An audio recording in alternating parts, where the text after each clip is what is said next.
Hi, it's Brian Decker with your Market Minute. I've got a lot of information for this segment. It's called legislative risk. Legislative risk is the risk of what's coming out of Washington and Congress and how it affects retirees. And there's some things that you need to know about.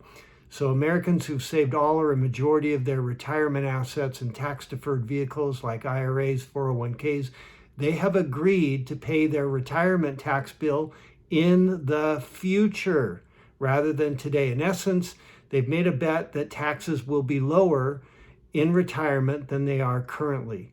But the actions in Washington could upset the calculation. In fact, we're entering a rising tax environment for U.S. tax savers. The tax level, which is the level of taxation a saver experiences in retirement, this is the risk that savers' taxes may be higher in retirement than planned, leaving them less income to spend in the future. The tax structure right now, which is the structure of taxes a saver experiences in retirement, there's a risk that they change that, when it's taxed and how it's taxed. Here's what is coming down the pike.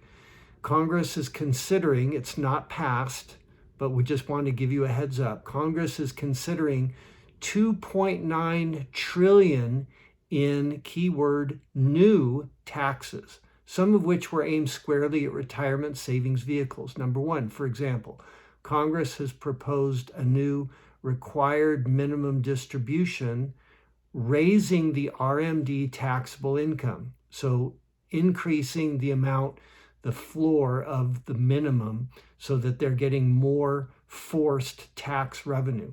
Another is to put a ceiling on Roth contributions and conversions for retirees that have hit a proposed asset cap. How are we dealing it at Decker Retirement Planning?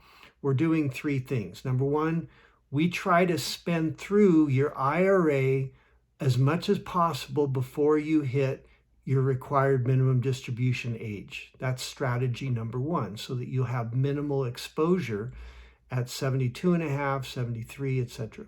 Number two, we put Roth money in the risk bucket, have that grow and be tax-free when you tap into it in year 15 or 20. Number three, we add the IUL, the Index Universal Life, principal guaranteed, second tax-free income stream in addition to your Roth. Those three things will help you and are part of the typical retirement planning that we do at Decker. We have 31 trillion reasons why we think tax rates are going up January 1 of 2026. Hope you have a great rest of your day and great rest of your week.